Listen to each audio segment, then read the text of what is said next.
salam sejahtera. Semoga semua berada dalam keadaan sehat walafiat, tidak kurang suatu apapun. Amin ya rabbal alamin.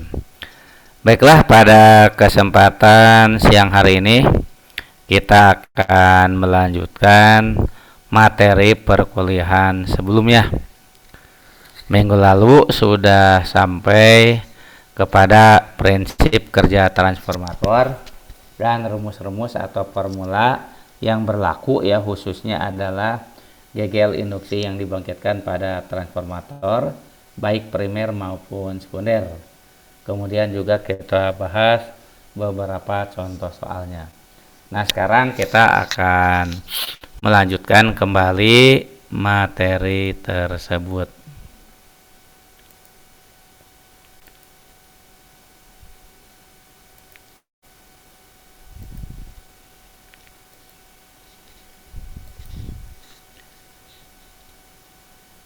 Apakah sudah terlihat slide-nya? Sudah muncul, Pak. Oke. Terlihat, Pak. Siap. Nah, sekarang akan kita bahas ya mengenai perbandingan transformasi dari transformator. Nah, sebelumnya pada pertemuan minggu lalu kita sudah mengetahui ya bahwa GGL yang dibangkitkan pada belitan primer transformator kita nyatakan dengan persamaan ya, E1 adalah 4,44 ya kali N1 dikalikan dengan fluksi maksimum kali frekuensi ya. Nah, itu untuk GGL yang dibangkitkan di belitan primer ya, GGL efektif. Nah, sedangkan di belitan sekunder E2 adalah 4,44 dikali N2 kali fluksi maksimum kali F. Nah, jadi bedanya hanya di N saja ya. Nah, sehingga kalau misalnya kita bandingkan E1 dibagi E2 ya. Nah, dari sini kita bagi E1 bagi E2, nanti dapatnya adalah N1 per N2. Nah, perbandingan atau rasio transformasi dari transformator itu didefinisikan sebagai E1 banding E2 yang nilainya sama dengan N1 dibagi N2 dan kita definisikan sebagai A ya. Jadi di sini A ini ya adalah definisinya ya.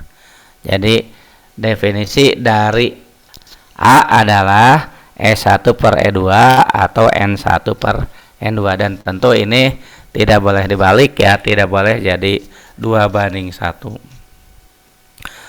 Nah, lalu untuk transformator ideal ya, kita tahu bahwa kontraflow ideal E1 dengan V1 sama, E2 dengan V2 sama. Kalau ideal ya, maka yang rumusnya ya asalnya E1 per E2 itu A. Nah, sekarang E1 per E2 dengan V1 per V2 ini sama. Jadi di kasus ini ya kita ambil kondisi idealnya adalah bahwa V1 sama dengan E1 ya. Nah, sedangkan V2 sama dengan E2 ya. Padahal pada keadaan realnya tidak seperti itu ya. Jadi kalau pada keadaan ideal V1 bisa diganti E1, V2 bisa diganti E2. Nah, pada keadaan realnya itu sebetulnya tidak seperti itu ya. Nah, jadi kalau ya Bapak tambahkan, kalau realnya sih V1 lebih besar dari E1 ya.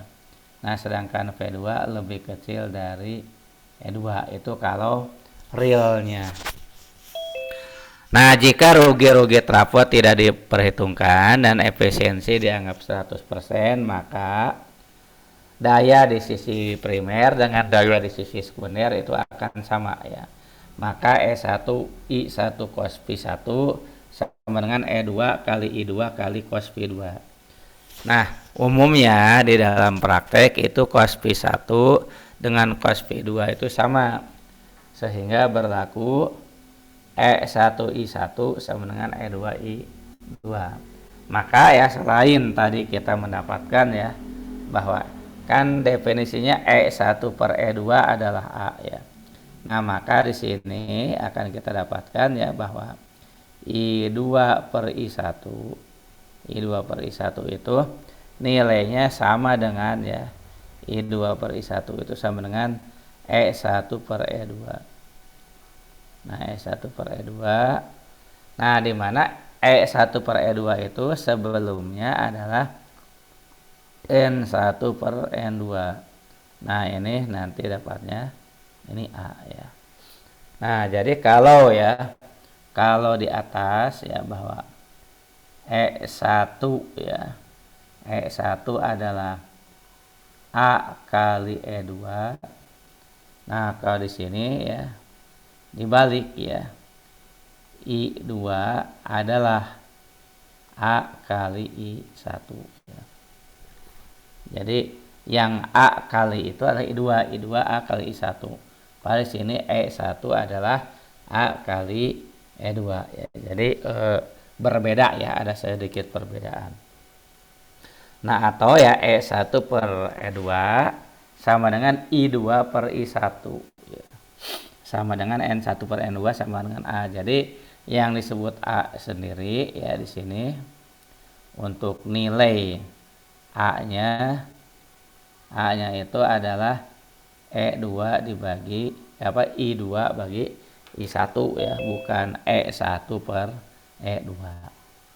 Nah, itu ya untuk trafo ideal berlaku hal seperti itu ya, berlaku perbandingan I2 per I1 sama dengan E1 per E2 sama dengan A ya. Nah, sekarang kita lihat ya contoh soal latihannya. Untuk yang pertama suatu trafo ideal. Nah, di sini kan sudah dijelaskan suatu trafo ideal. Satu pas mempunyai 200 lilitan pada belitan primer. Ini ada N1 dan 100 lilitan pada belitan sekunder. Ini N2. Jika belitan primer dihubungkan dengan tegangan sumber sebesar 200 volt, V1 200 volt, dan arus beban sekunder ya I2 20 ampere, maka hitung arus primer ya. Nah, untuk pertanyaan A ya, menghitung arus primer, kita bisa menggunakan ya bahwa arus primer itu kan I1 ya, I1 per I2 ya. Itu tadi perbandingan arus itu berbanding terbalik dengan jumlah lilitan ya. I1 per I2 sama dengan N2 per N1 ya. Nah, maka arus primer I1 dicari per I2 ya, arus sekunder 20 sama dengan N2 ya, N pada kanan 2 100 per 200 ya, per 200 N1 200. 100 per 200 sama I1 per 20. Maka I1 ya itu dapatnya 10 ampere. I1 adalah 10 ampere. Nah, itu untuk pertanyaan A ya. Nah, untuk pertanyaan B sama saja ya, yang ditanya pertanyaan B itu tegangan sekunder ya, tinggal dibalik saja. V2 per V1 adalah sama dengan N2 per N1 ya. V2-nya dicari ya, V2-nya dicari. Tegangan sumber atau primer 200. Sama dengan N2 ya, jumlah lilitan 2 100 per 200. Nah, maka langsung dari sini dapat V2 adalah 100 volt. Nah, kita lanjut dengan soal 24. Nah, sebelum Bapak bahas di sini, silakan Bapak beri waktu dulu ya 1 sampai 2 menit masing-masing untuk mencoba soal ini ya. Sehingga dapat bahwa yang A itu 0,976 Tesla. Silakan dicari ya datangnya dari mana 0,976. Nah, Bapak mulai ya, stopwatchnya dimulai dari dimulai ya, nanti diberi waktu 2 menit ya, silakan dicoba dulu ya.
Nah, baiklah ya, coba kita lihat lagi bersama-sama untuk soal 24 ini ya.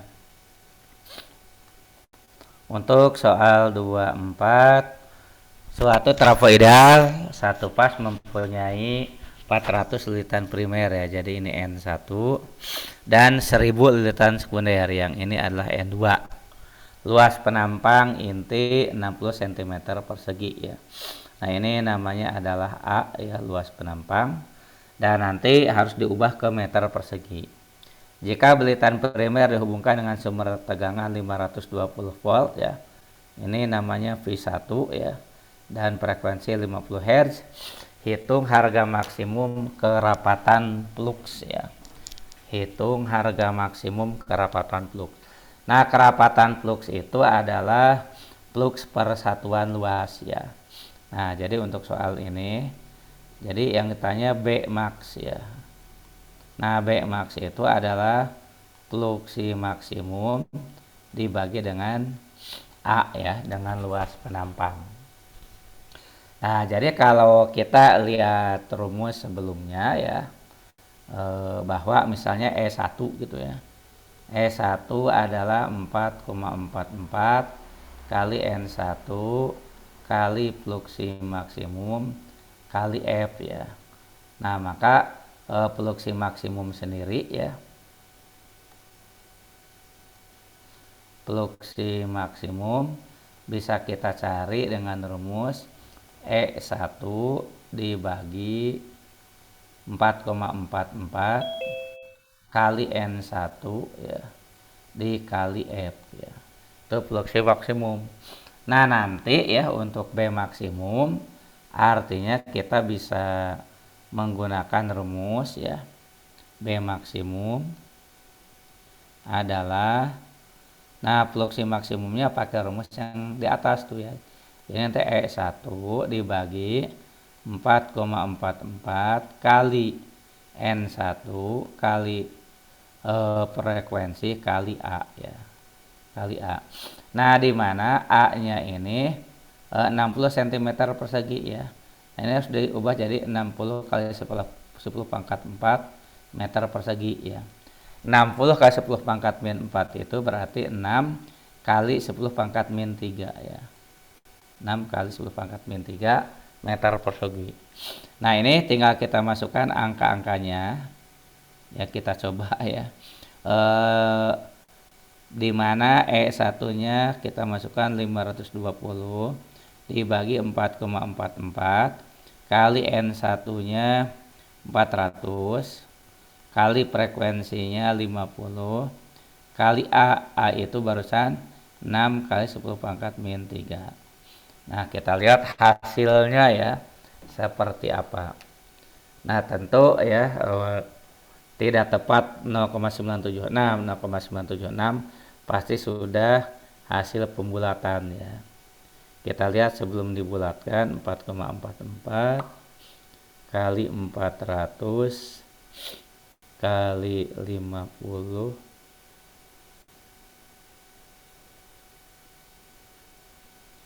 kali 6 ya.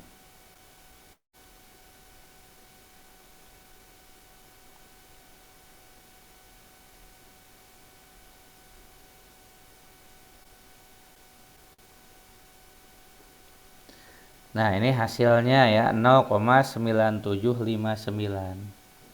0,9759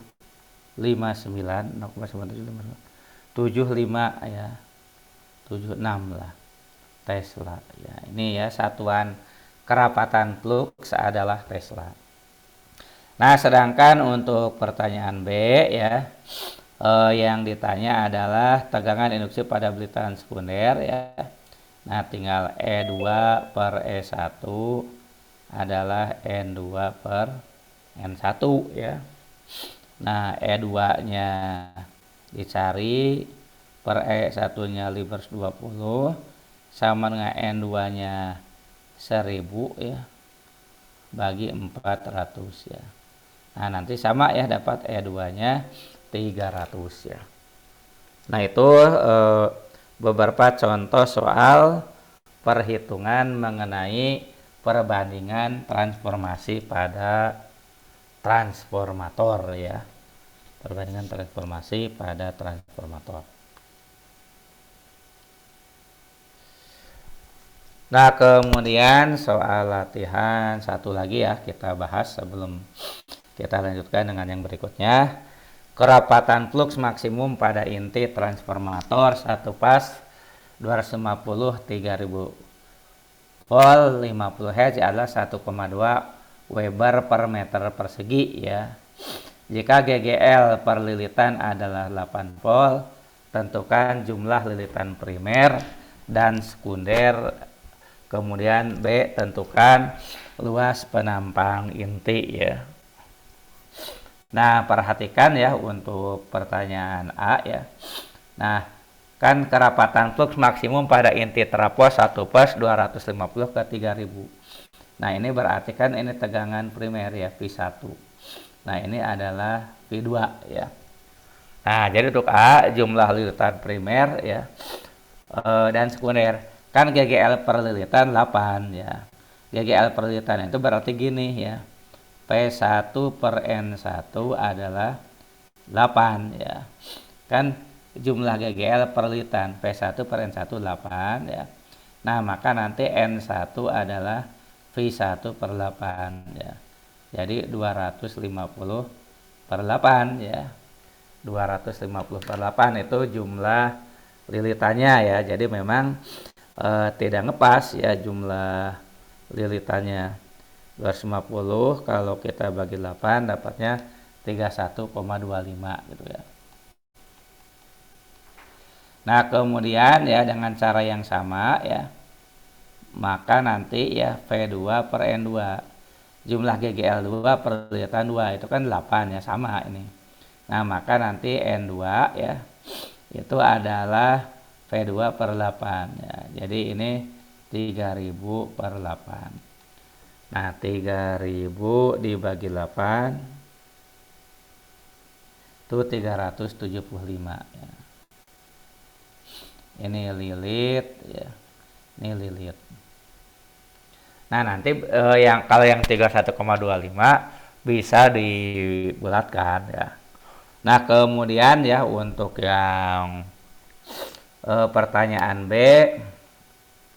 untuk pertanyaan B, luas penampang inti ya. Nah jadi kita cari dulu fluksi maksimumnya ya.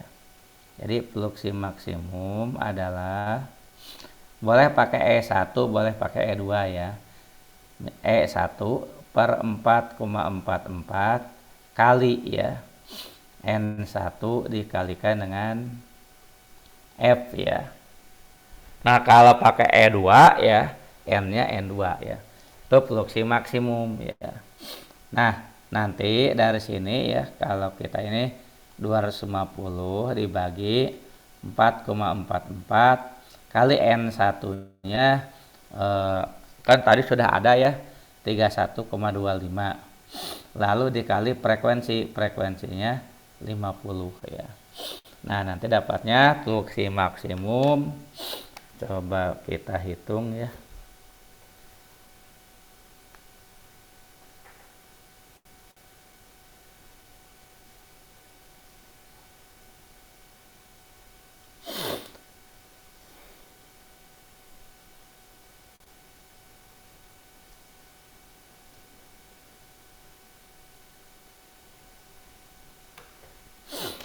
Nah ini dapatnya 0,3465 ya. Ini Weber ya. Nah di sini yang diketahui 1,2 itu B ya. Nah kita tahu B max itu adalah fluksi max dibagi A ya. Nah maka dari sini A luas penampang adalah fluksi maksimum dibagi kerapatan flux maksimum ya. Jadi 0,3465 Weber dibagi ya 1,2 Weber per meter persegi. Nanti Webernya coret, hasilnya meter persegi ya, yaitu 0,28875 meter persegi ya. Ini kalau dalam meter persegi. Kalau ingin sentimeter persegi tinggal kali 10.000 ya.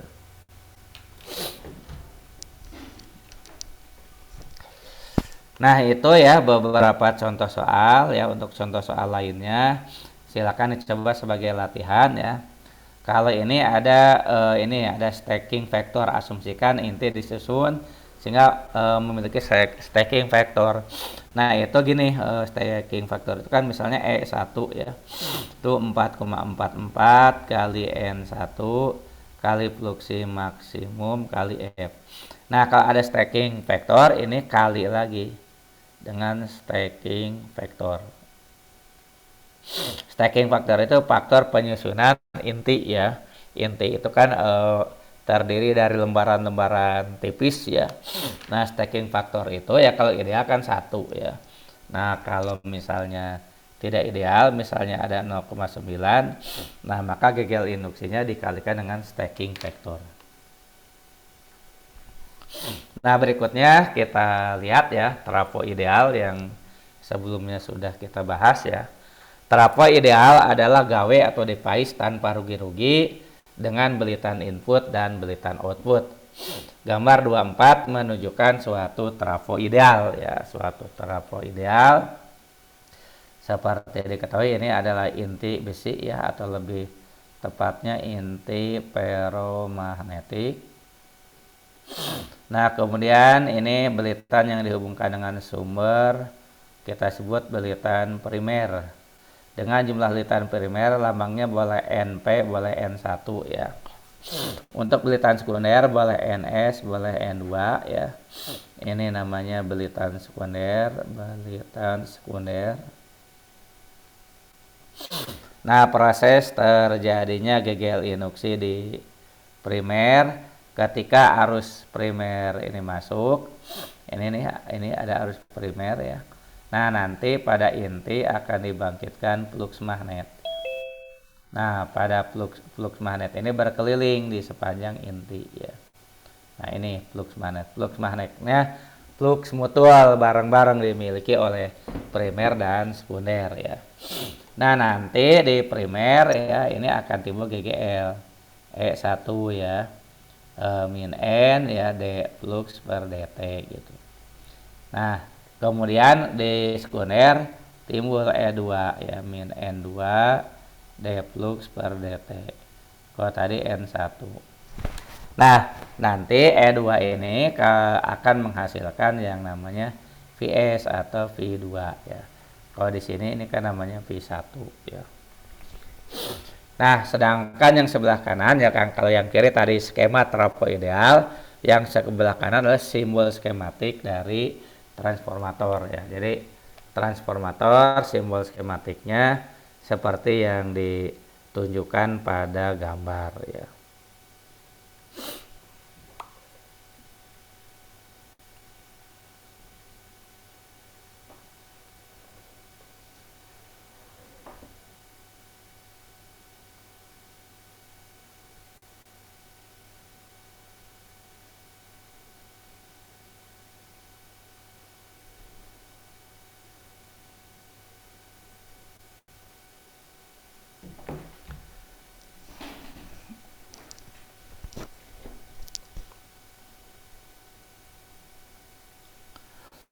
Hubungan antara tegangan yang diterapkan pada sisi primer VV fungsi waktu dengan tegangan yang dihasilkan pada sisi sekunder Vs fungsi waktu adalah ya bahwa tegangan sesaat di primer fungsi waktu dibagi tegangan sesaat sekunder fungsi waktu adalah jumlah lilitan primer per sekunder, dan kita sebut A ya, ini sama seperti sebelumnya ya.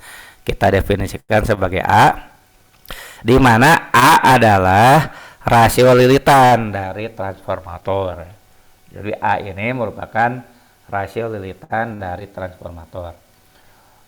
Nah, A sendiri adalah NP dibagi NS ya, atau ya kalau di sebelumnya kita berlambang boleh N1 per N2 ya. A itu NP per NS atau N1 per N2. NP ya atau N1 jumlah lilitan primer, kemudian NS jumlah lilitan sekunder atau N2. Hubungan antara arus ya, kalau tadi kan tegangan nih. Tegangan itu primer per sekunder, lilitan primer per sekunder atau A. Nah, kalau arus tidak demikian ya. Arus itu dimulainya dari GGM, gaya gerak magnetik primer dengan sekunder sama. Gaya gerak magnetik itu jumlah lilitan kali arus. Jadi N primer kali I primer sama dengan N sekunder kali I sekunder. Dapatnya adalah I primer per I sekunder ya. Itu ya I primer per I sekunder itu sama dengan N sekunder per N primer. Nah, di mana kan A itu primer per sekunder, ini sekunder per primer, maka dapatnya ini seper A. Nah, jadi ini dibalik ya. Dibalik ya, sama ya seperti yang sebelumnya ya. Kalau V1 per V2 sama dengan I2 per I1 adalah N1 per N2 namanya A.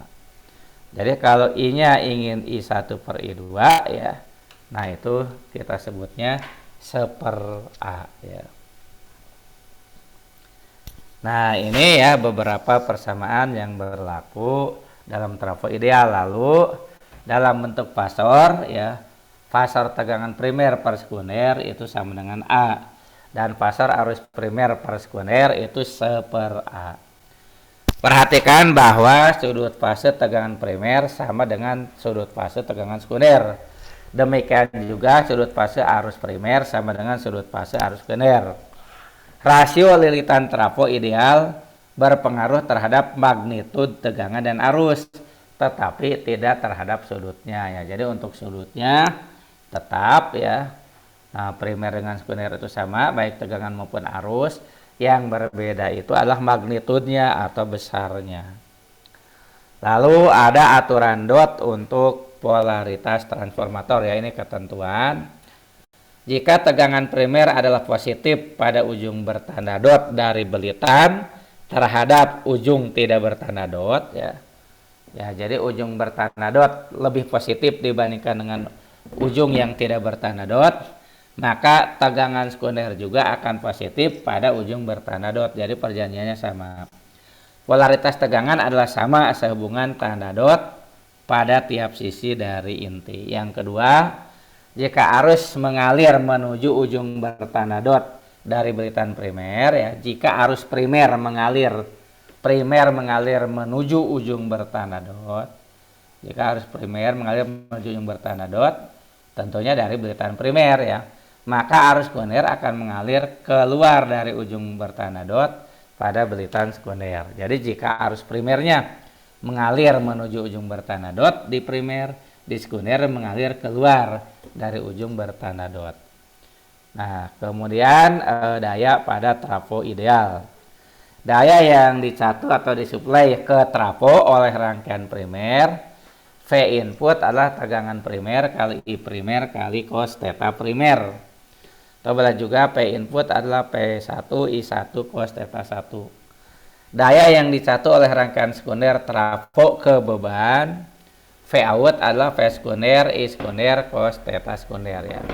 Jadi kalau bagian primer dari trafo ya itu dicatu oleh sumber ya.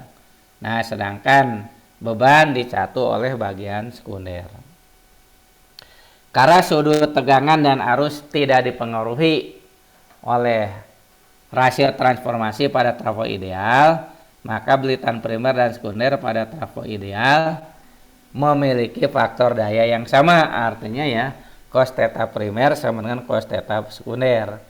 Nah, sehingga ya nanti akan kita dapatkan ya bahwa daya keluaran sama dengan daya masukan ya. Jadi daya keluaran itu kan VSIS cos theta ya.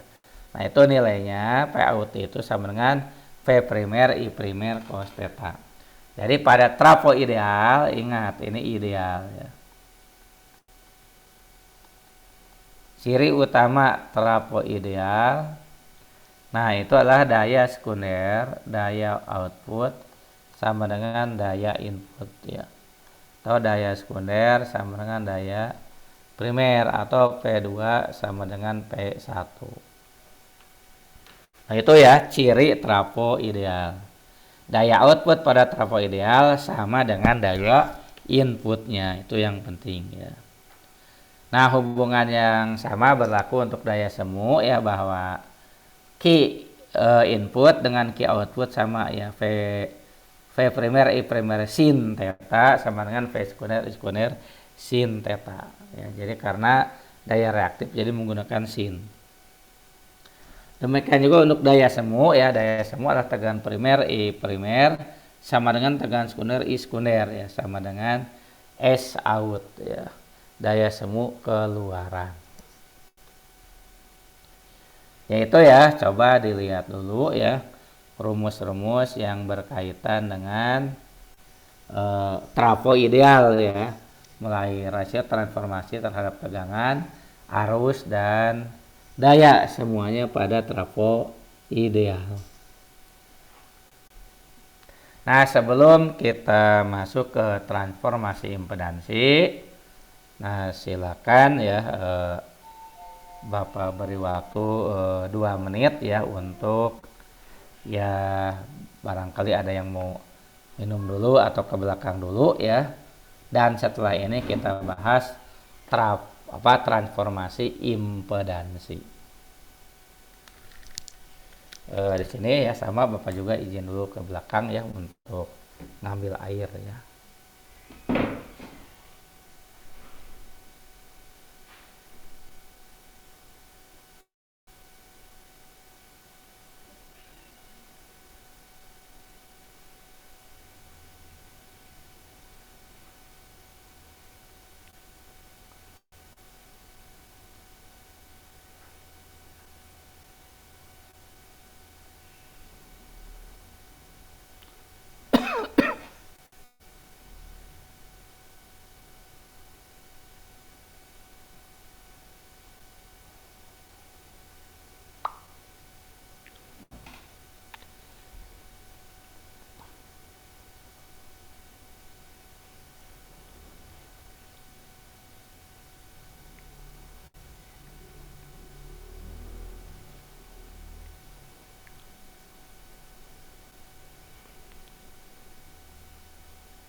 Nah, kita lihat ya transformasi impedansi melalui transformator. Impedansi suatu gawe atau suatu device atau suatu elemen didefinisikan sebagai perbandingan antara fasor tegangan yang melalui elemen dengan fasor arus yang melalui elemen tersebut ya. Jadi impedansi suatu beban katakanlah ZL ya, itu adalah VL tegangan beban dibagi IL arus beban. Perhatikan gambar 25 ya. Pada gambar 25 itu adalah definisi impedansi ya. Gambar 25 definisi impedansi. Nah, di mana di situ ada ZL, ada VL, ada IL ya. Maka definisinya ZL impedansi suatu beban adalah VL dibagi IL. Nah, kemudian yang sebelah kanan yang B, nah adalah penentuan impedansi melalui transformator ya. Nah, jadi kalau misalnya ya kita lihat di sisi sekunder impedansinya ZL. Nah, kemudian tegangannya Vs, P sekunder, arusnya I sekunder ya. Nah, maka ZL itu adalah Vs dibagi Is ya. Kalau kita lihat di gambar ya. Jadi gambar B ya, kita lihat gambar B. Nah, di gambar B itu ZL adalah Vs dibagi dengan Is ya. ZL adalah Vs dibagi dengan Is ya. Nah, kalau misalnya ya kita lihat nanti ya dari sisi primer ya, kita lihat dari sisi primer itu kan akan berubah ya menjadi ZL aksen ya. ZL aksen itu V primer dibagi I primer. Nah, kalau kita lihat ya ZL aksen itu ZL tapi dilihat dari primer ya. V primer dibagi I primer. Nah, V primer dibagi P sekunder itu A ya. Nah, jadi ini V primer itu A kali P sekunder. Dari mana V primer adalah A kali P sekunder? Ingat, V primer per P sekunder adalah A ya. Maka V primer bisa diganti dengan A kali P sekunder. Dibagi ya I primer ya, kan A itu ya, A itu adalah I sekunder per I primer ya. Nah, jadi kalau I primer itu adalah I sekunder dibagi dengan A ya. Nah, ini I sekunder dibagi A. Nah, A yang bawah ini nanti naik ke atas. Jadi dapatnya A kuadrat P sekunder per I sekunder. Tadi P sekunder per I sekunder ZL. Jadi ZL aksen itu A kuadrat ZL. Nah, itu ya namanya transformasi impedansi ya. Jadi impedansi yang ada di sekunder ZL dipindahin atau dibawa ke primer menjadi ZL aksen, di mana ZL aksen adalah A kuadrat kali ZL. Nah, jadi kalau misalnya ya kita lihat-lihat ya, ini ada hubungannya dengan yang tegangan ya. Jadi V sekunder V, kalau kita lihat ya dari yang sebelumnya ya, V primer ya, V primer itu adalah A kali V sekunder ya. Nah, V primer itu kita sebut sebagai V sekunder aksen ya. V sekunder aksen A kali V sekunder. Lalu ya, I primer adalah seper A kali I sekunder ya. Maka I sekunder aksen ya. I sekunder aksen adalah seper A dikali I sekunder ya. Nah, maka dengan cara yang sama Z sekunder aksen itu disebut Z primer ya. Z sekunder aksen adalah A kuadrat kali Z sekunder, atau boleh juga ya ZL aksen adalah A kuadrat kali ZL. Jadi kalau tegangan sekunder ditransformasi jadi primer kalikan A, arus sekunder ditransformasi jadi primer itu dibagi A, impedansi itu dikali A kuadrat.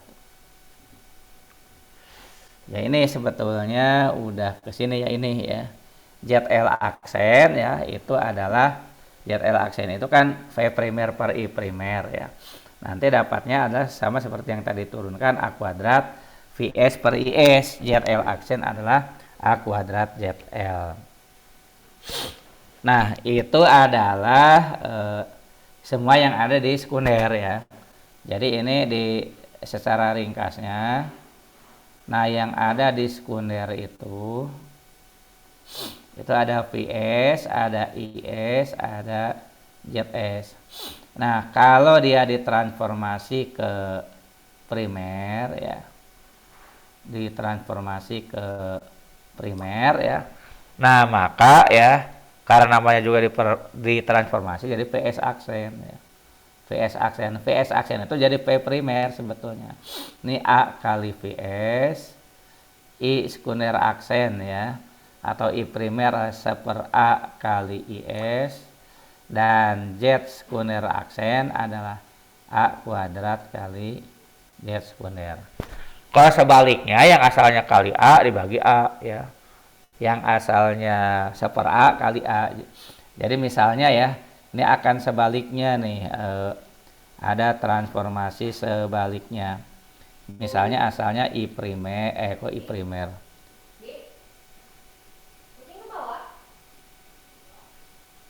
P primer, I primer, kemudian Z primer gitu ya.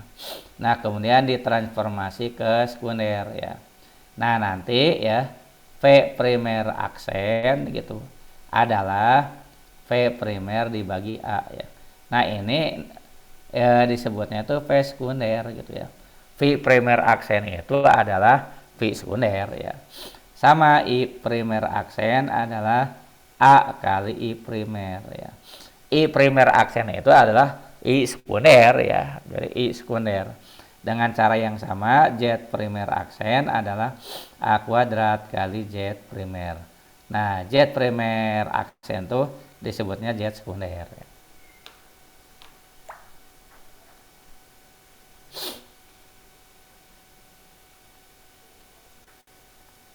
Nah, sekarang kita akan menerapkan teori yang barusan ya, rangkaian transformasi yang tadi pada analisis rangkaian trafo yang mengandung trafo ideal.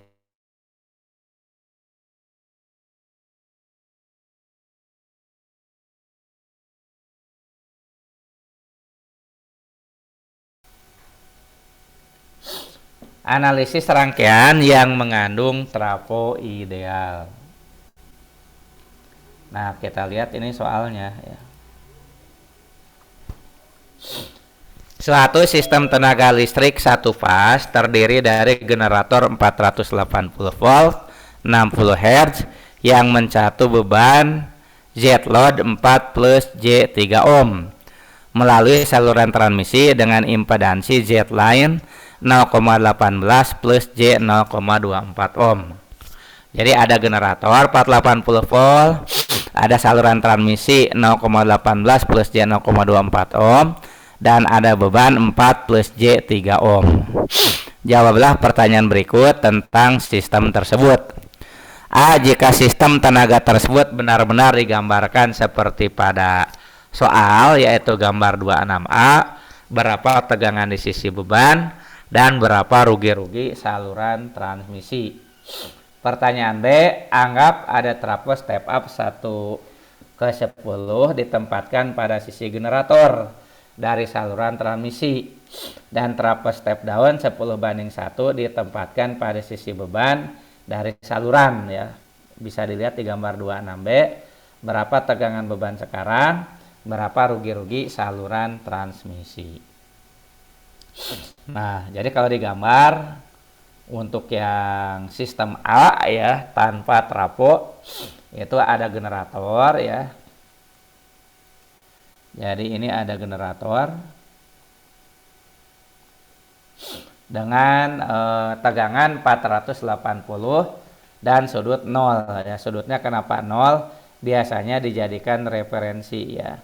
Jadi sumber itu dijadikan referensi 0. Nah ini ya yang ada Z line ini Ini namanya saluran ya.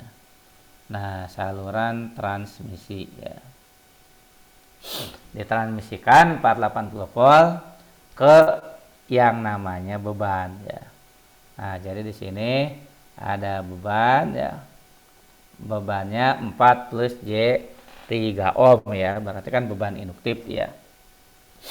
Nah, kalau pada sistem yang kedua sebetulnya sama ya. Jadi di sini ada beban ya. Kemudian di tengahnya ada sama, ini saluran transmisi ya. Saluran transmisi ya.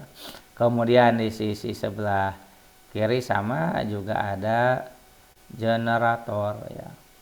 Cuma bedanya sekarang ada penambahan. Penambahan apa? Yaitu ada trafo ya. Nah, ini ada trafo ideal ya. Step up ya, penaik tegangan. Di sisi satu lagi trafo ideal step down ya. Trafo ideal step down. Nah, jadi dalam hal ini dengan adanya trafo apa pengaruhnya terhadap tegangan di sisi beban dan juga terhadap rugi-rugi saluran transmisi. Nah, untuk gambar A ya, untuk gambar A. Nah, sebetulnya ya untuk ininya algoritmanya ya gampang sekali ya. Jadi pertama cari arus ya. Jadi dari sisi algoritmanya, jadi arus generator, arus saluran I line ya, ini I line ya, sama dengan I beban. Itu semua sama, yaitu V dibagi J total ya. V dibagi J total. Nah, jadi nanti bakal dapat P-nya ya 480 sudut 0 dibagi J total 4,18 plus J 3,24. Nah, hanya ini harus diubah dulu ya. Yang bawah itu menjadi sekian sudut sekian. Jadi 480 sudut 0. Nah, ini J total ya, sudutnya sekian. Nah, nanti dapat arus sekian ampere.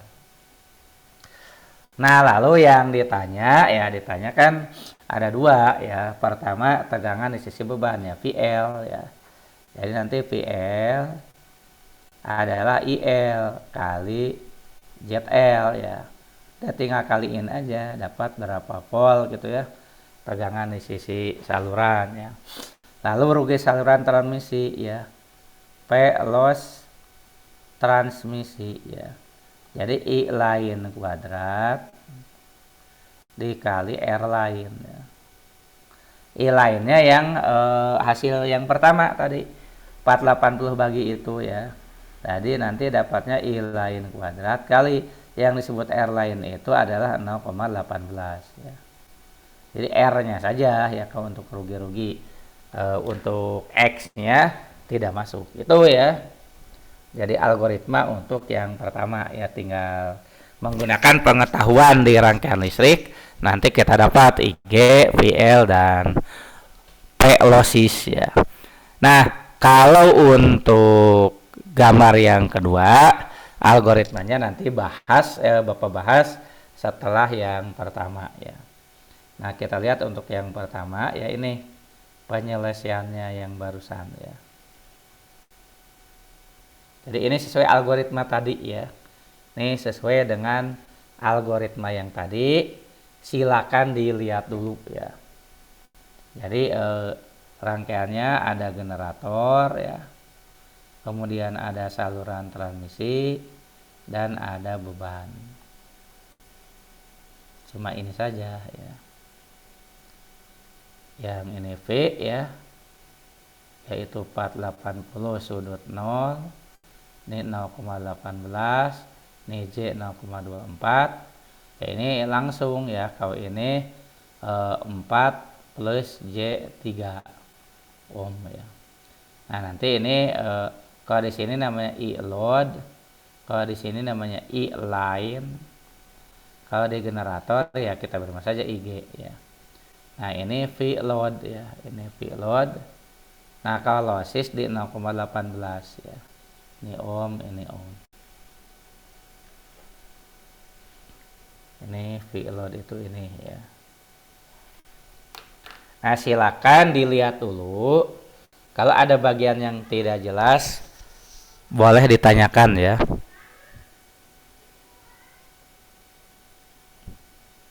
Dilihat dulu ya.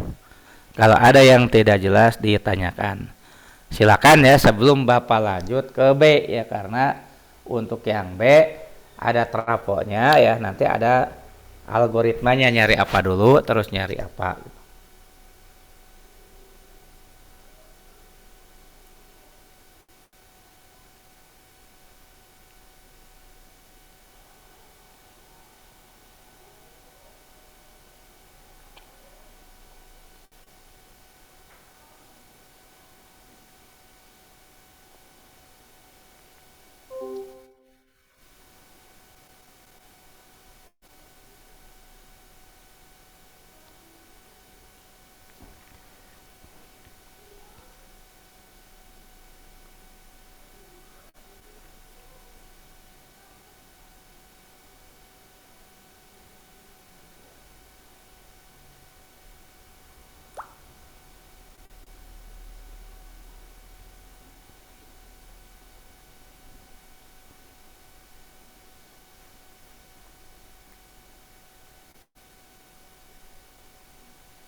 Ya,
Halo, apakah gambarnya terlihat?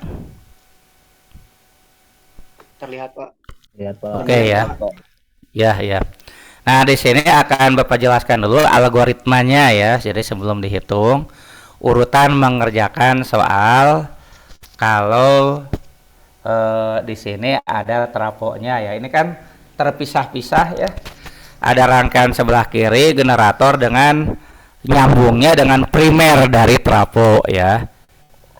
Nyambung secara listriknya gitu ya. Kemudian berikutnya ada rangkaian yang tengah ya, di mana rangkaian tengah sekunder dari trafo 1 nyambung dengan saluran transmisi, nyambung secara listrik ya. Jadi ada hubungan listrik dengan primer trafo 2. Lalu ada rangkaian yang ketiga, sekunder trafo 2 nyambung dengan beban. Nah, ini bagaimana supaya jadi satu gitu ya.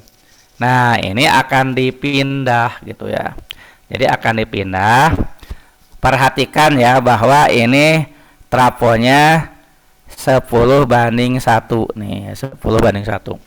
Siapa yang akan dipindah? Bebannya ini ya, ini beban ini. Jet load dipindah ya.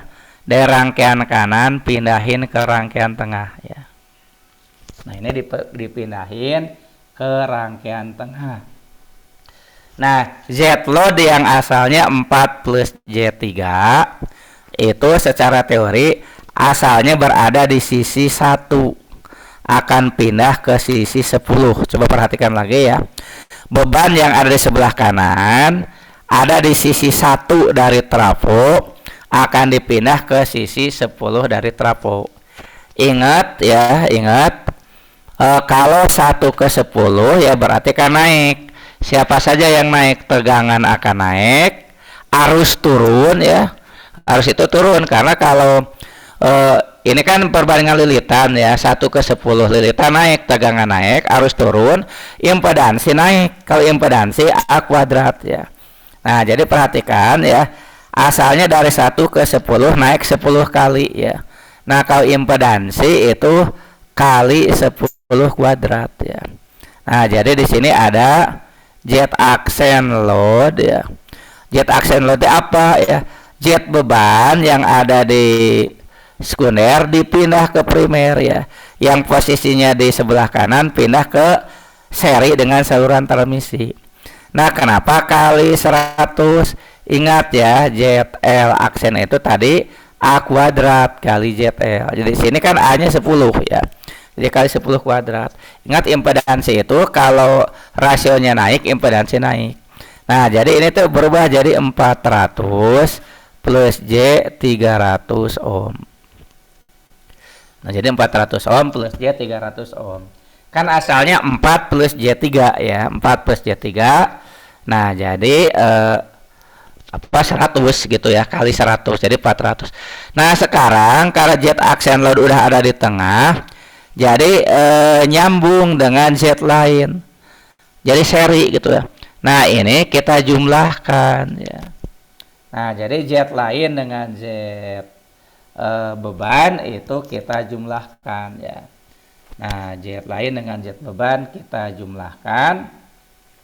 Itu menjadi Z apa ya, misalnya namanya Z total gitu ya. Z total lah. Nah, jadi yang 400-nya jumlahin dengan 18 ya, 400,18 plus J 300,24 ya. Nah, ini ohm ya. Nah, habis itu ini pindahin lagi ya ke sisi generator ya.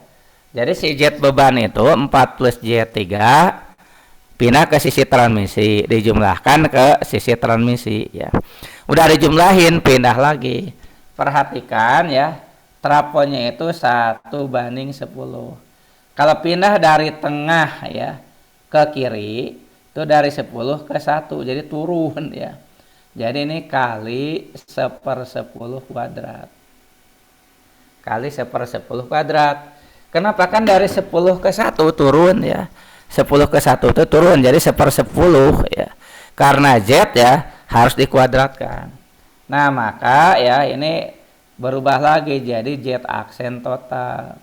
400,18 itu harus dibagi 100 ya. Jadi 4,0018 plus J 3,0024. Nah, sekarang udah berada di sisi generator, maka kita bisa mencari ya, mencari arus generator. Jadi sekarang tuh seolah-olah gini ya. Ini generator ya. Nah, seolah-olah ya cuma tinggal ini aja ya. Jadi ada generator ya dengan V480 sudut 0. Nanti kita bisa nyari IG arus generator. Nah, ini jet aksen total yaitu 4,0018 ohm plus J 3,0024 ohm. Nah, jadi pertama cari IG dulu ya. IG adalah ya langsung 480 dibagi jet aksen total. Tapi tolong jet aksen totalnya harus dalam bentuk sudut ya. Jadi ini teh diubah lagi jadi berapa angkanya. Ya, ini ada berapa sudutnya ya. Jadi dalam koordinat kutub ya harus diubah. Nah, udah dapat IG, nanti cari I lain ya. I lain. Nah, berarti kan pindah gitu ya. Jadi di sisi kiri ini IG ya. Ini IG. Nah, si IG ini pindah ke sini jadi I lain. Lihat dari 1 ke 10 ya. Dari 1 ke 10 kan naik tuh. 1 ke 10 tuh naik. Nah, naik itu kalau naik itu kalau tegangan dan impedansi, kalau arus mah turun ya. Jadi I lain teh IG bagi 10 ya. Nah, lalu I lain naik lagi ke sini ya. I lain pindah lagi ke I load. Nanti I load adalah I lain. Nah, dari lain ke load itu 10/1. Turun kalau arus naik, jadi kali 10. Nah, ini karena I lain sendiri IG per 10. IG per 10 kali 10. Nanti dapat I load-nya itu sama dengan IG ya. Nah, kalau sudah dapat I load adalah IG, maka V load adalah I load ya. I load kali jet load. Dapat tegangan ini. Untuk saluran transmisi ya sama ya. P losses transmisi adalah I lain kuadrat kali R lain ya. Nah, itu caranya ya. Jadi caranya lebih lama ya. Jadi pertama impedansi sisi beban yang paling kanan pindah dulu ke transmisi, jumlahin dengan impedansi transmisi, pindah ke sisi generator ya. Udah ada generator, cari IG. IG transformasi lagi jadi I lain. I lain transformasi lagi menjadi I load ya. Baru kita bisa mendapatkan apa yang dicari. Nah, silakan Bapak beri kesempatan dulu untuk bertanya sebelum kita realisasikan perhitungannya ya. Jadi bagaimana menghitungnya seperti apa ya, kan kita bahas. Ini materinya masih sama dengan materi yang dibagi minggu lalu ya. Kan minggu lalu Bapak bagikan 2 file ya. Nah, file yang kedua itu kan baru dibahas sepotong lagi ini yang ini gitu ya. Jadi kalau misalnya Pak, ininya materinya sama dengan yang minggu lalu ya. Materi kedua. Jadi kita tamatkan dulu ini.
Silakan, ada pertanyaan?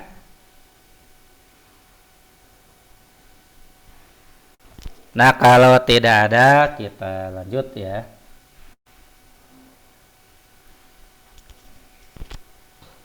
Nah, ini ya langkah-langkah yang tadi ya.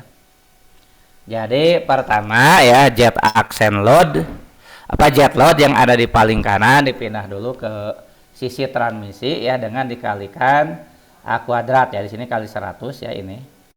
Ini udah sama ya dengan tadi. Setelah itu ini kita jumlahkan dengan jetnya transmisi ya. Nah, di sini namanya ke Bapak tadi jet total, ini jet ekuivalen ya. Jadi 400,18 plus jet 300,24. Nah, ini ya diubah jadi bentuk ini ya. Bentuk polar ya. Ini bentuk koordinat kutub ya, supaya mudah. Nah, kemudian ini ya ditransformasi lagi ke sisi generator ya.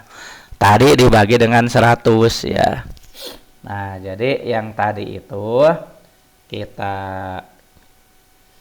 nah ini ya kita inikan lagi ya. Tadi itu kan 500,3 ya. Sebentar Bapak ingat-ingat dulu. 500,3 ya. Nah, udah itu ya, langsung saja gitu ya bahwa si jet ekuivalen aksennya adalah A kuadrat kali jet ekuivalennya. Nah, 1/10 ya, karena kan dari 10 ke 1 ya kuadrat kali yang tadi langsung aja 500,3 sudutnya 36,88 derajat ya. Nah, 500,3 ya. Nah, ini jadinya 5,003 sudut 36,88. Ini kan tadi udah nih ya. Ini tadi udah nih. Ini tadi udah di sini ya, ini kan ya. Jet lain plus jet aksen load ya. Ini udah nih. 500,3 36,88. Jadi langsung ke sini aja ya. Langsung ini ya 500,3 36,88. Jadi baris ini dan baris ini bisa dilewat sebetulnya. Langsung yang ini. Nah, udah itu cari IG kan tadi ya. IG 480 karena ini sudah berbentuk koordinat polar. Jadi ngebaginya gampang ya. 480 sudut 0 dibagi 5,03 sudut 368. Dapat ini ya.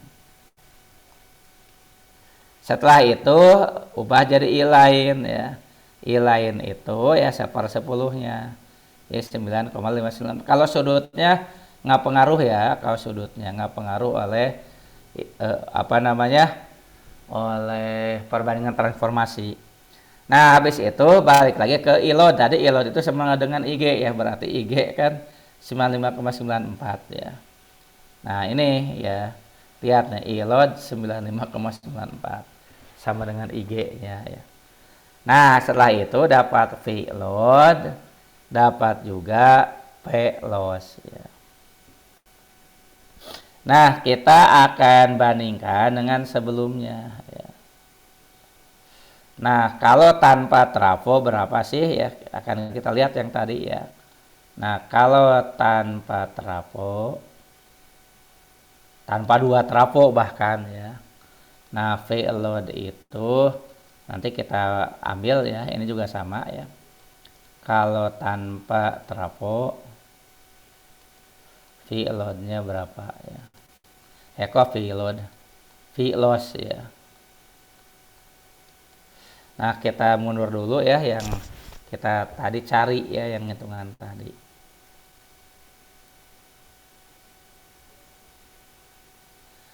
V load-nya 454 negatif 0,9 ya. 454 negatif 0,9 1484 ya, 1484.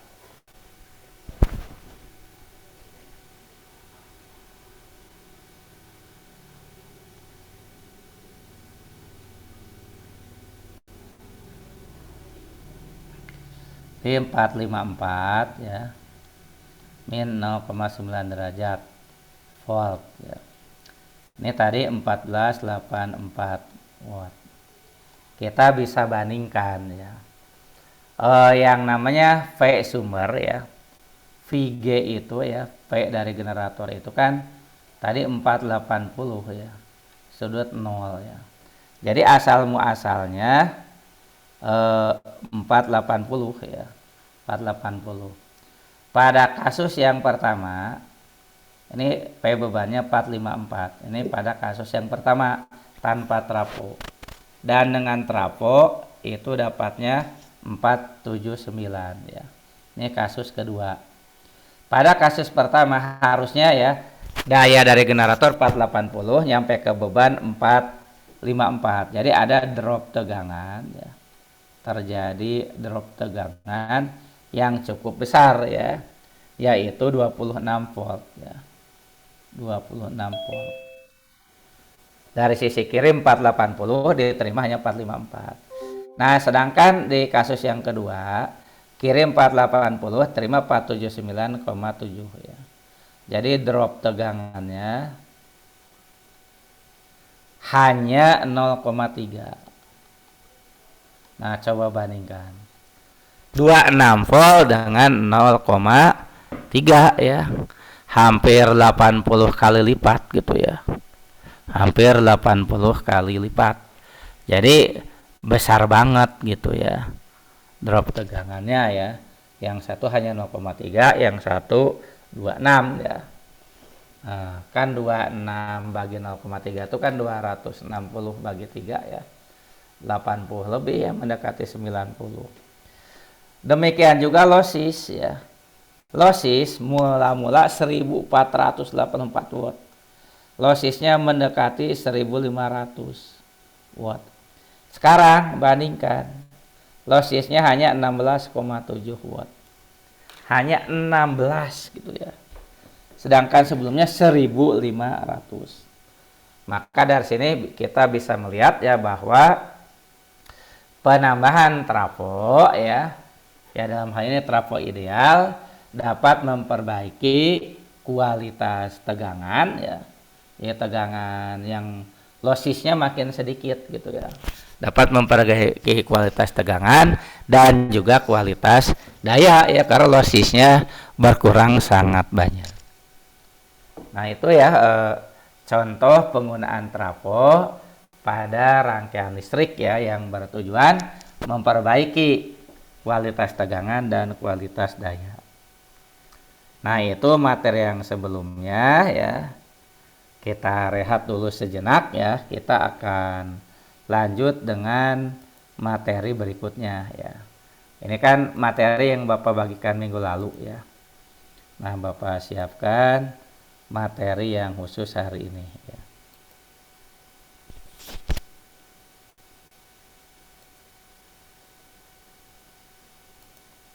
Yang lainnya mana Mas Wasim? Apanya Prof? Mahasiswanya? Ada ini. Ada semua ya? Ada 35. 35 ya? Oh iya.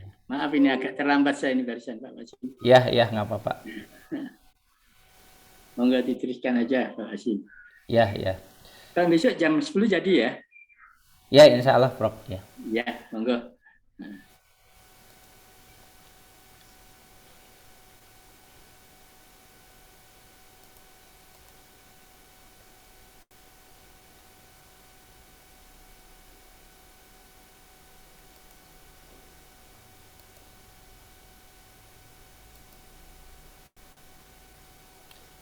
Apakah sudah mulai terlihat? Sudah. Oke ya. Ya karena kita sekarang akan membahasnya traforil ya. Jadi berlawanan dengan yang tadi kita bahas ya. Kalau yang tadi kita bahas sebelumnya adalah trafo ideal ya. Ini ditunggu dulu ya sebentar.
Nah, baiklah ya, untuk memahami ya bagaimana operasi dari trafo real.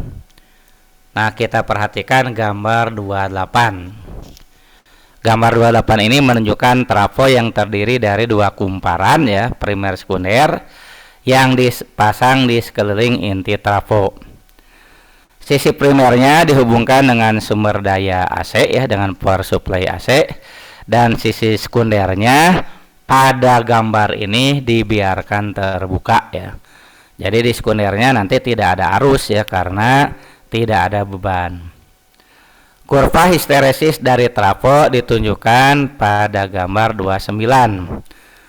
Kurva histeresis ini menunjukkan bagaimana karakteristik dari inti trafo ya.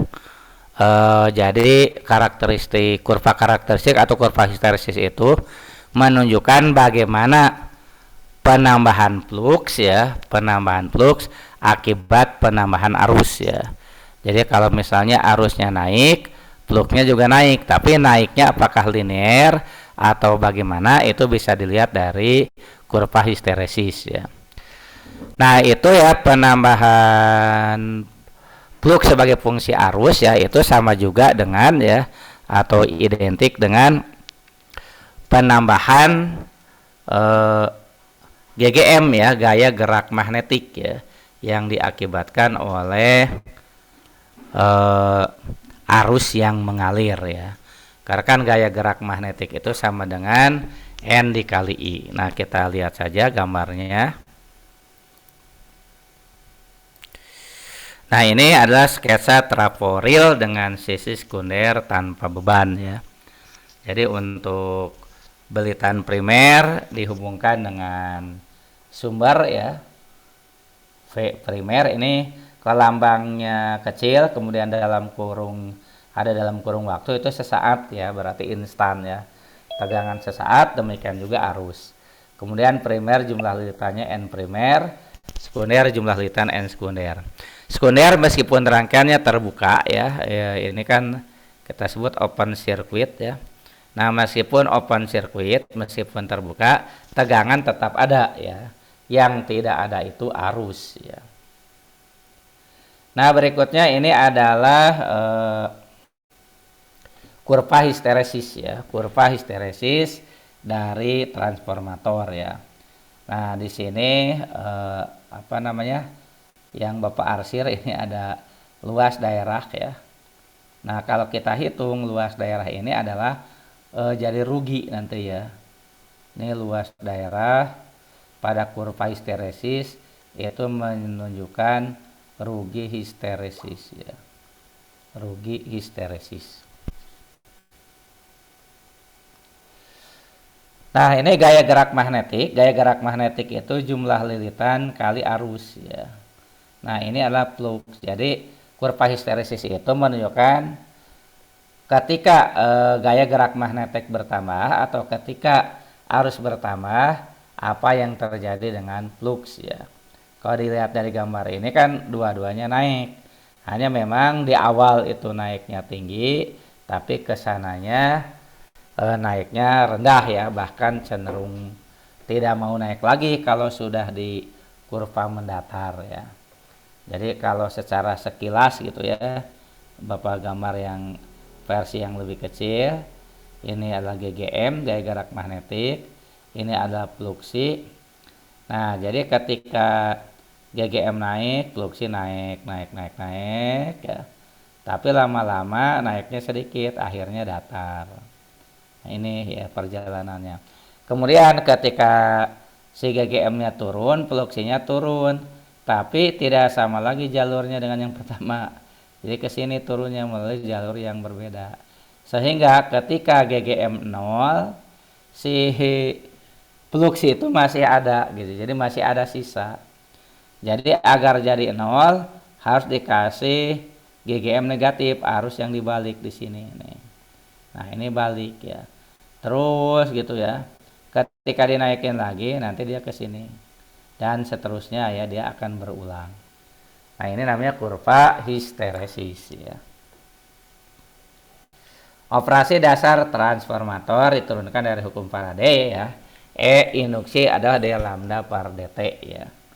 Nah, jadi di sini ya seperti yang di pertemuan awal, induksi itu kan kalau dari hukum Faradaynya min n d flux per dt ya. Tapi bisa ditulis min d lambda per dt ya. Di mana si lambdanya adalah n kali fluksi ya. Jadi lambdanya itu jumlah fluksi ya. Nah, jadi lambda itu ya sigma I1 sampai dengan n fluksi I ya. Jadi ditulisnya ya ini fluksi 1 plus fluksi 2 plus fluksi 3 dan seterusnya sampai dengan fluksi ke n ya. Nah, itu lambdanya ya. Jadi d lambda per dt sama aja dengan n d flux per dt. Kerap flux yang melalui suatu lilitan kumparan sedikit berbeda dengan flux pada lilitan lain, maka didefinisikan fluksi rata-rata per lilitan. Ya, jadi flux itu tidak akan sama persis yang diterima oleh suatu belitan dan oleh belitan lainnya ya. Maka kita definisikanlah fluksi rata-rata, yaitu lambda dibagi n ya. Fluksi rata-rata itu lambda dikali n ya. Atau lambda adalah n kali fluksi rata-rata ya. Jadi di sini ada definisi baru ya. Fluksi rata-rata adalah lambda dibagi dengan n.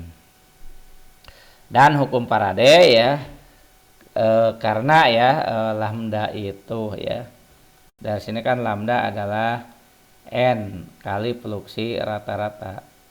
Nah, maka GGL induksi yang di atas yang rumusnya d lambda per dt itu ditulis jadi d n fluksi rata-rata per dt. Karena n-nya konstan, n-nya keluar ya. Jadi n d fluksi per dt. Ya ini ya sama aja gitu ya.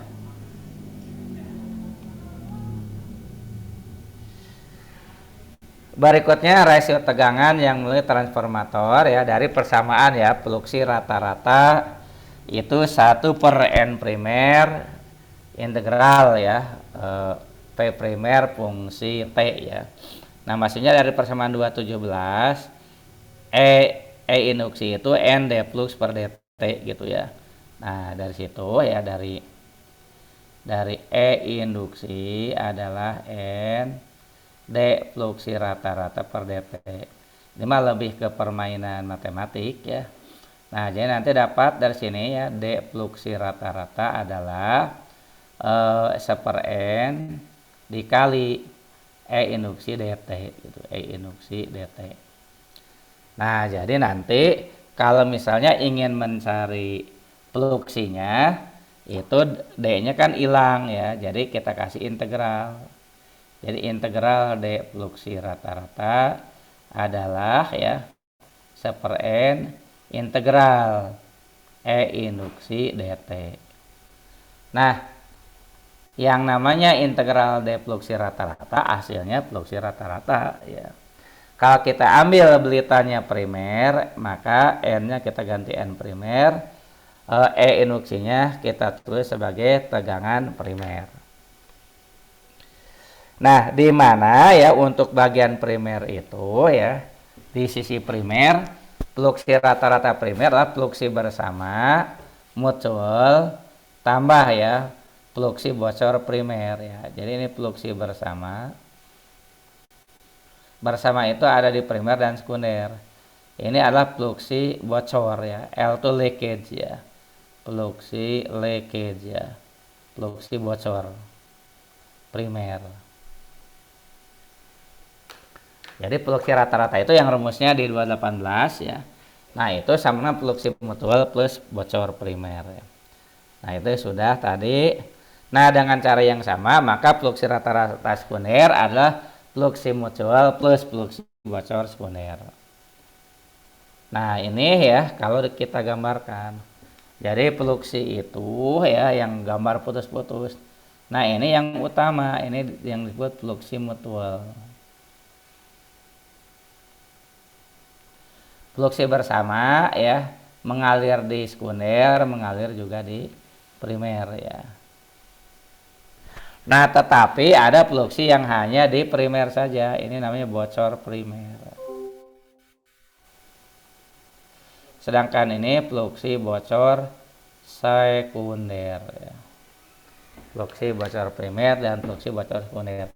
Kalau pada kondisi ideal tidak ada tuh fluksi bocor ya. Pada kondisi ideal hanya ada fluksi mutual. Nah itu ya, jadi memang rada beda nih ya. Sudah tidak ideal-idealan lagi gitu ya.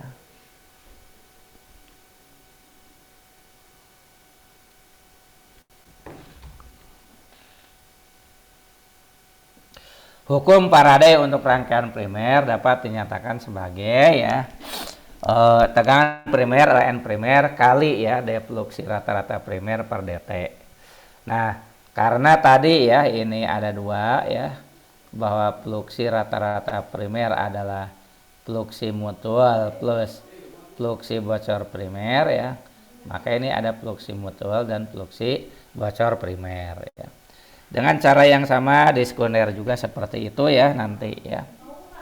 Nah nanti ya defluksi bersama ya per dt disebut ini GGL primer, ini GGL bocor primer.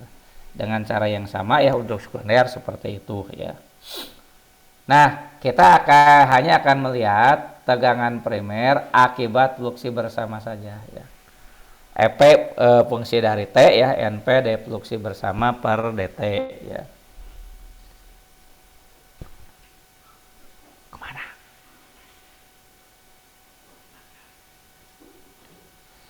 Nah kemudian tegangan sekunder akibat fluksi bersama NS defluksi bersama per dt ya. Nah kalau misalnya kita lihat di sini ya, nanti kan ada bagian yang sama nih, defluksi bersama per dt ya. Kalau dari sini defluksi bersama per dt itu adalah EP fungsi dari T dibagi NP.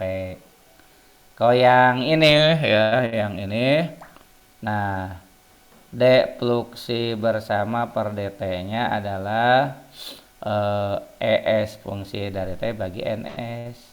Nah maka EPT per NP sama dengan EST per NS, yaitu defluksi bersama per dt. Nah dari sini ya baru diturunkan EP fungsi dari T per ES fungsi dari T adalah NP per NS sama dengan A. Jadi di sini mirip dengan trafo ideal ya, karena ini yang diambil hanya akibat fluksi bersama, akibat mutual flux ya, bukan oleh yang bocor ya. Jadi oleh fluksi yang bocor itu diabaikan ya, fluksi akibat GGL induksi akibat fluksi bocor diabaikan. Jadi ini ya persamaan trafo real ya, tapi dengan pendekatan ideal gitu ya, dengan pendekatan bocornya dihilangkan. Maka ya muncullah pernyataan bahwa perbandingan tegangan primer yang diakibatkan oleh fluksi bersama terhadap sekunder yang diakibatkan oleh fluksi bersama sama dengan perbandingan lilitan trafo. Nah ini sebetulnya di trafo ideal sudah jelas ya. Di trafo ideal memang sudah seperti itu ya. Tapi kalau di trafo ideal cukup perbandingan tegangan primer ya. Perbandingan tegangan primer terhadap tegangan sekunder sama dengan perbandingan lilitan primer terhadap lilitan sekunder. Nggak usah disebutkan oleh fluksi bersama ya. Karena kalau di trafo ideal ya, ya semua hanya ada fluksi bersama, tidak ada fluksi bocor. Karena pada trafo yang didesain dengan baik ya, fluksi bersama itu sudah pasti lebih besar daripada fluksi bocor baik primer maupun sekunder. Maka perbandingan tegangan total pada sisi primer trafo terhadap tegangan sisi sekunder trafo mendekati ini ya. Kalau tadi kan EP ya, tadi E ya GGL. Nah sekarang udah P ya. Sebetulnya P itu E ditambah bocor ya. Hanya bocornya dianggap kecil ya, karena ya trafo itu tentu sudah didesain secara ideal. Maka munculnya ya persamaannya sama dengan trafo ideal, bahwa tegangan primer fungsi waktu dibagi tegangan sekunder fungsi waktu adalah NP dibagi NS sama dengan A.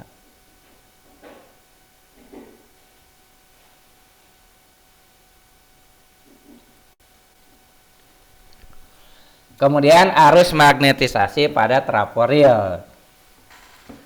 Pada saat sumber daya atau power supply AC dihubungkan dengan trafo dalam gambar 28 yang tadi ya, arus mengalir dalam rangkaian primer sekalipun rangkaian sekunder dalam keadaan terbuka ya. Arus mengalir di rangkaian primer sekalipun sekundernya terbuka. Nah, arus ini adalah arus yang dibutuhkan untuk menghasilkan flux di dalam inti ferromagnetic real ya. Justru ya arus ya yang dibutuhkan ya, atau arus supaya menghasilkan flux dalam inti ferromagnetik ya, justru adalah arus awal ya, arus yang ketika si sekunder dibuka pun tetap mengalir ya.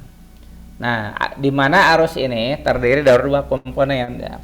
Arus ini ada dua komponen, ada arus magnetisasi, kita sebut IM, yaitu arus yang diperlukan untuk menghasilkan flux di dalam inti trafo ya. Jadi arus magnetisasi adalah arus yang diperlukan untuk menghasilkan flux di dalam inti trafo. Dan ada lagi arus rugi inti H plus E ya.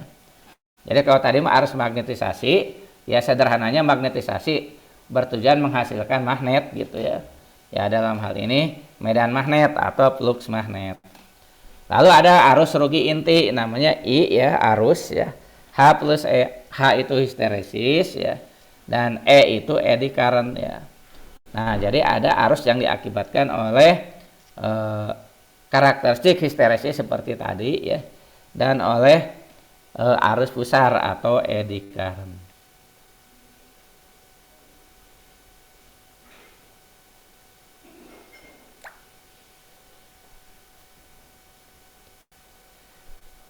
Gambar 211 menunjukkan kurva magnetisasi dari inti trafo. Jika flux pada trafo diketahui, maka magnitudo dari arus magnetisasi dapat dicari secara langsung dari gambar 211. Bila pengaruh flux bosor diabaikan, maka fluksi rata-rata pada inti diberikan oleh persamaan ya. Fluksi rata-rata adalah 1 per NP integral V primer fungsi dari T dt ya.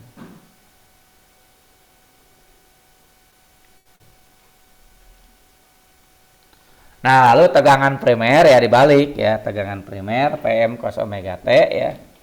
Nah, kalau tegangan primernya Pm cos omega T, maka dapatnya fluksi bersama adalah Vm ya.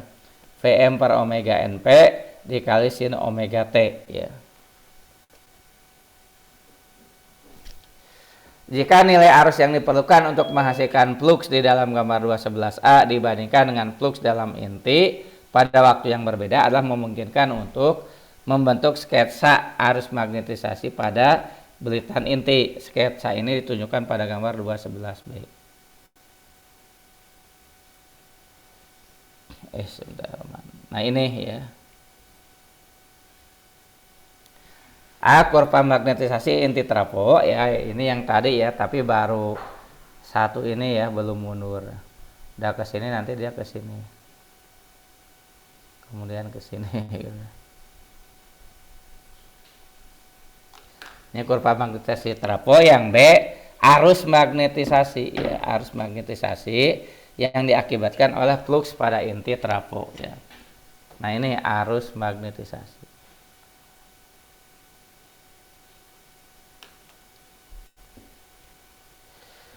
Nah, hal-hal yang harus diperhatikan terkait dengan arus magnetisasi silakan dibaca dulu ya.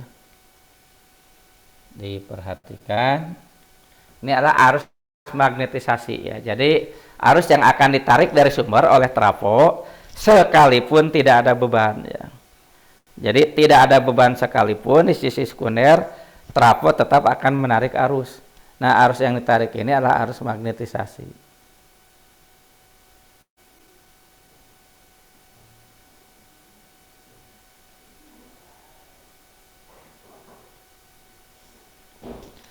Ya, di sini ya, pertama arus magnetisasi pada trafo tidak sinusoidal ya. Nah, tadi bisa kita lihat ya.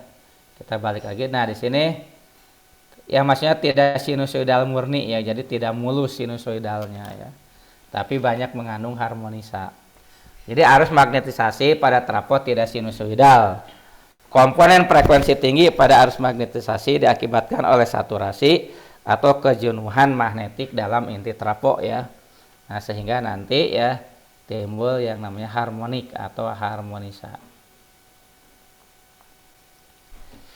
Sekali fluks puncak mencapai titik saturasi pada inti, maka sedikit kenaikan pada flux puncak memerlukan kenaikan yang sangat besar dalam arus magnetisasi puncak. Ini jelas dari kurva histeresis juga. Komponen dasar atau fundamental dari arus magnetisasi adalah tertinggal atau lag 90 derajat terhadap tegangan yang diterapkan pada inti ya. Itu komponen dasar atau fundamental dari arus magnetisasi ya. Arus magnetisasi itu lagging 90 derajat terhadap tegangan yang diterapkan pada inti. Komponen frekuensi yang lebih tinggi pada arus magnetisasi dapat cukup besar dibandingkan komponen fundamental. Secara umum, semakin jauh inti trafo bergerak ke arah saturasi, semakin besar komponen harmonisa yang terjadi.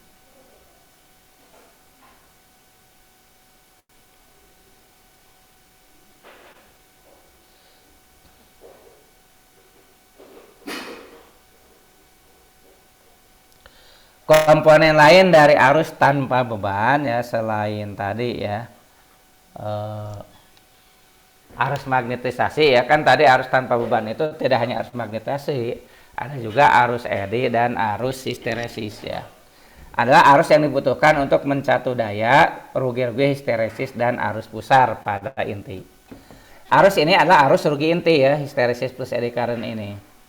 Nah, asumsikan bahwa flux pada inti sinusoidal. Karena arus eddy pada inti sebanding dengan d flux per dt, arus eddy adalah paling besar ke t flux pada inti melalui 0 Weber. Karenanya ya, arus rugi inti paling besar pada saat flux yang melalui inti adalah 0. Total arus yang diperlukan untuk rugi inti ditunjukkan pada gambar 2.12.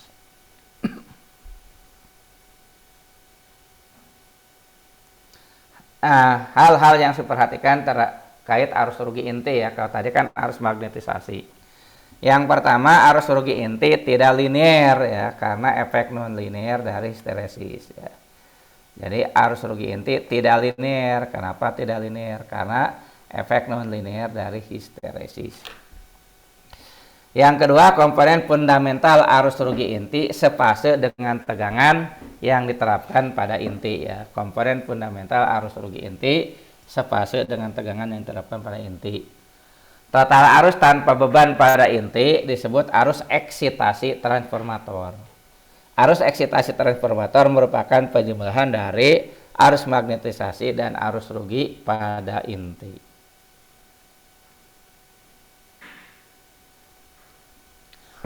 Total arus eksitasi pada inti transformator tipikal ditunjukkan pada gambar 2.13. Nah, ini totalnya ya. Ini arus eksitasi itu yang ini ya.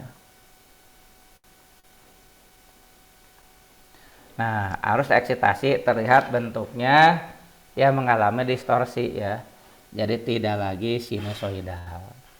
Sedangkan yang putus-putus itu tegangan primernya. Tegangan primernya sinusoidal murni.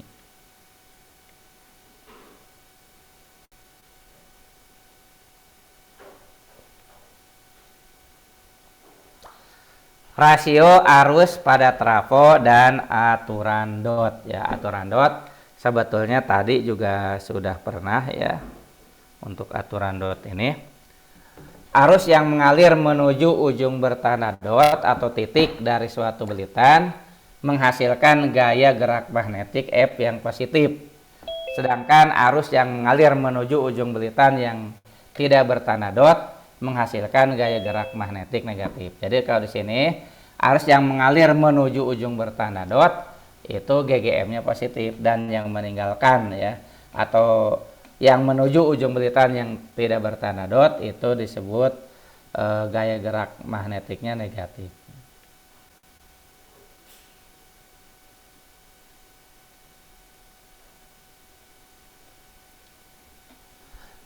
Nah, perhatikan ya gambar 24 ya. Ini kan kalau kita lihat arus primer ini menuju ujung bertanda dot ya. menuju ujung bertanda dot ke sini ya.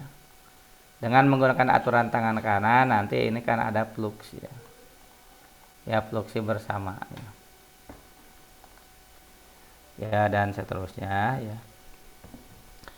Nah, sedangkan ya arus yang mengalir ya menuju ujung belitan yang tidak bertanda dot itu akan menghasilkan GGM yang negatif ya. Ini kan arusnya ke sini nih. Ini meninggalkan dot. Kalau ini menuju dot ya. Kalau meninggalkan ini arusnya ke sini. Nah, si GGM-nya itu ke atas nih. Ini fluksinya. Jadi fluksi yang diakibatkan IS dengan akibatkan IP itu berlawanan ya. Nah, ini maka ditulisnya GGM primer, N primer, I primer, GGM sekunder, min ini karena berlawanan ya. Jadi GGM primer itu N primer I primer, GGM sekunder min N sekunder I sekunder. Jadi GGM neto adalah N primer I primer kurangi N sekunder I sekunder. Nah, GGM neto N primer I primer min S sekunder I sekunder ini kita sebut sebagai fluksi kali reluktansi. Jadi ini mah mirip ya, sigma V ya adalah I kali R gitu ya. Sigma V I kali R. Cuma di sini bukan V tapi namanya GGM, gaya gerak magnetik. Kalau V kan gaya gerak listrik ya. Nah, I ya identik dengan fluksi, R atau reluktansi ya. Ini identik dengan resistansi. Karena reluktansi R dari inti trafo yang didesain secara baik adalah sangat kecil, jadi R sangat kecil mendekati 0 ya. Maka berlaku NPIP min NSIS sama dengan 0. Nah, sehingga kita berlaku NP per IP, NS per NS atau NP per NS sama dengan IS per IP. Jadi berbanding terbalik. NS per NP sama dengan IP per IS. IP per IS itu 1/A. Beberapa asumsi yang diperlukan untuk mengubah trafo real menjadi trafo ideal ya. Jadi kalau kita punya trafo real ingin memiliki sifat ideal gitu ya. Nah, jadi kalau kita punya trafo real tapi sifatnya ingin ideal, maka inti harus tidak memiliki arus histeresis dan arus besar ya. Jadi IH plus E-nya 0 ya. IH plus E-nya 0. Tidak boleh tuh ada arus histeresis dan eddy current. Kurva magnetisasi harus memiliki bentuk seperti gambar 215. Jadi tidak boleh kurva magnetisasinya begini gitu ya. Nah, tapi harus langsung vertikal kemudian datar gitu ya. Sehingga NPIP sama dengan NSIS. Flux bocor pada inti harus 0. Yang berarti semua flux pada inti melingkupi kedua belitan. Resistansi belitan trafo harus sama dengan 0. Jadi si belitan trafonya tidak boleh ada resistansinya. Nah, berikutnya adalah rangkaian ekuivalen transformator ya. Rugi-rugi yang terjadi pada trafo real harus diperhitungkan untuk memperoleh model yang akurat dari perilaku transformator. Hal-hal utama yang harus dipertimbangkan dalam menentukan model ini adalah satu, rugi-rugi tembaga atau I kuadrat R ya. Jadi di sini rangkaian ekuivalen trafo itu tujuannya adalah mengubah trafo fisik ya. Jadi kita akan mengubah trafo fisik ya, menjadi rangkaian listrik ya. Rangkaian listrik yang mewakili trafo.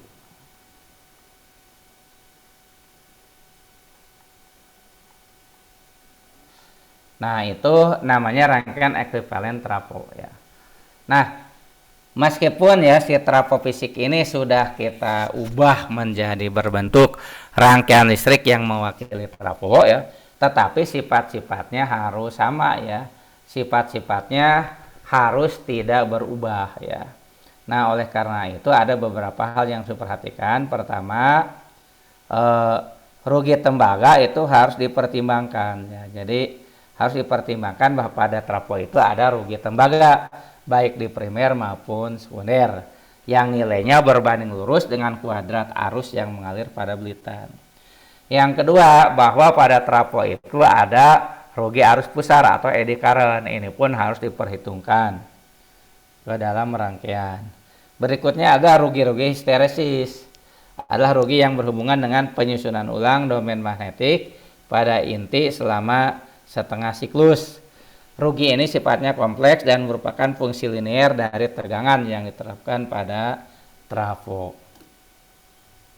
Nah, jadi rugi tembaga, rugi histeresis, rugi arus pusar ya. Lalu fluksi bocor ya, tadi kita sudah tahu ada fluksi bocor primer maupun sekunder. Nah, dengan mempertimbangkan keempat hal di atas, rugi tembaga ya, rugi tembaga primer maupun sekunder ya. Nah, kemudian arus pusar atau eddy current, arus histeresis dan fluksi bocor, maka dibuatlah rangkaian ekuivalen eksak trafo real yang bentuknya pertama ada sesuatu yang mewakili rugi tembaga ya, model rugi tembaga ya, kita beri lambang dengan R ya, R1 dan R2, R1 di primer, R2 di sekunder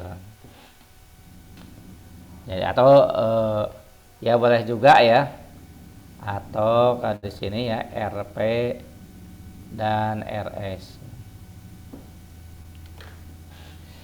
Kemudian model flux bocor. Flux bocor itu dimodelkan dengan induktansi ya. Jadi fluksi bocor nanti kita modelkan dengan L1 dan L2 ya. Atau L primer sama dengan L sekunder ya. Itu model fluksi bocor.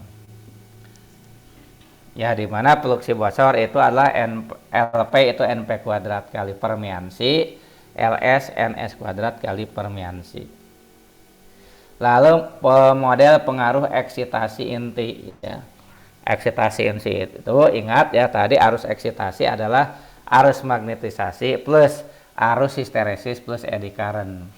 Nah, arus magnetisasi pada dasarnya tertinggal dari tegangan yang diterapkan 90 derajat ya. Sedangkan arus histeresis plus eddy current ya, nah itu sefase ya. Nah, maka diperolehlah model trafo real ya.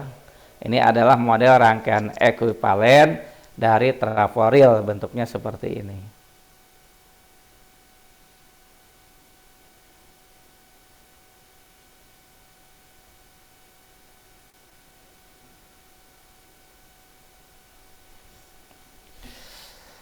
Nah, jadi di sini ada RP, ini mewakili rugi tembaga primer ya. XP ini mewakili fluksi bocor primer. Kemudian RC ini rugi inti. Ini magnetisasi. Ini tembaga sekunder. Ya tentu rugi ya. Dan ini flux bocor sekunder.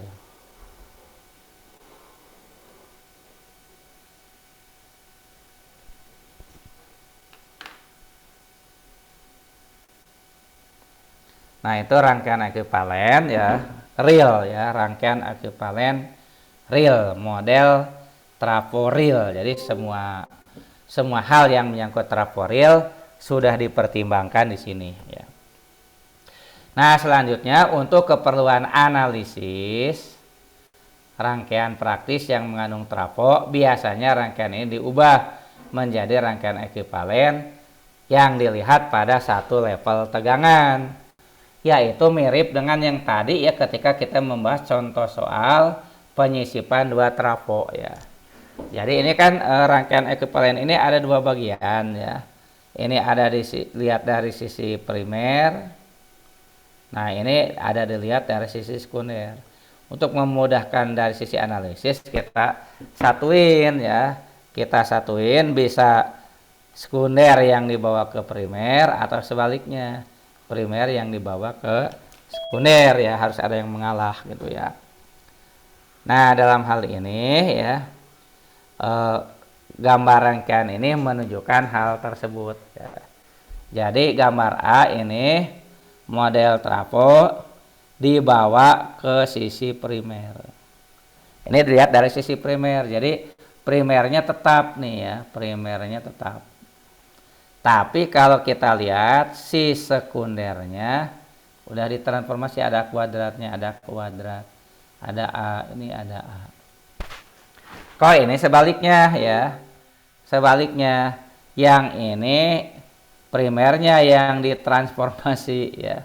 Primernya yang transformasi, sekundernya tetap ya, maka disebutnya model trafo dibawa ke sisi sekunder. Ini tetap ya, model trafo dibawa atau dilihat dari sisi sekunder.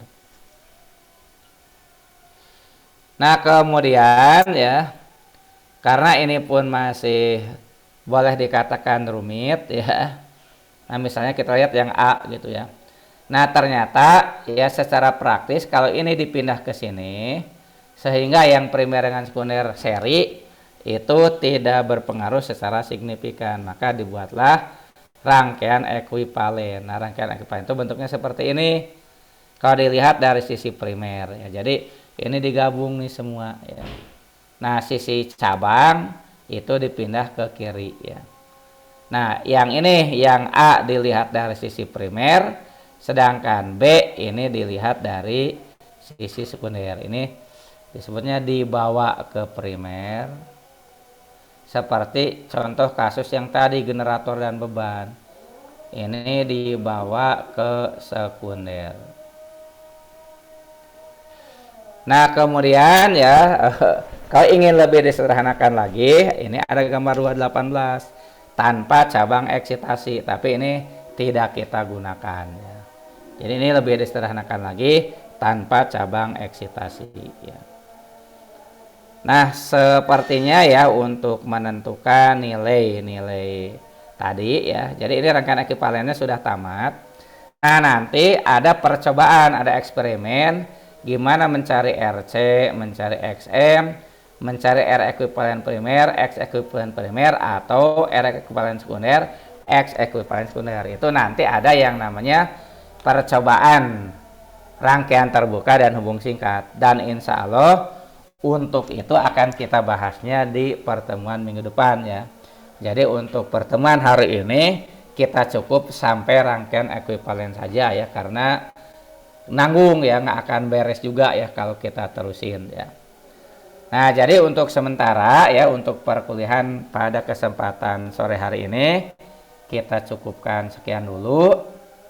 Ya, memang agak cepat ini ya, jadi Bapak agak cepat, jadi mohon pengertiannya. Nanti materinya dibaca gitu ya. Karena kalau misalnya lambat, materi yang kita bahas nanti sedikit ya.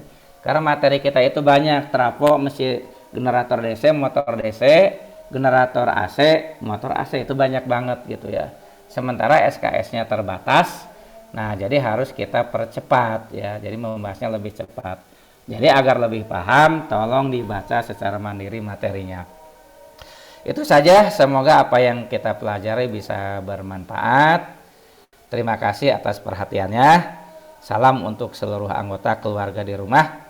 Tetap jaga kesehatan, tetap perhatikan protokol kesehatan.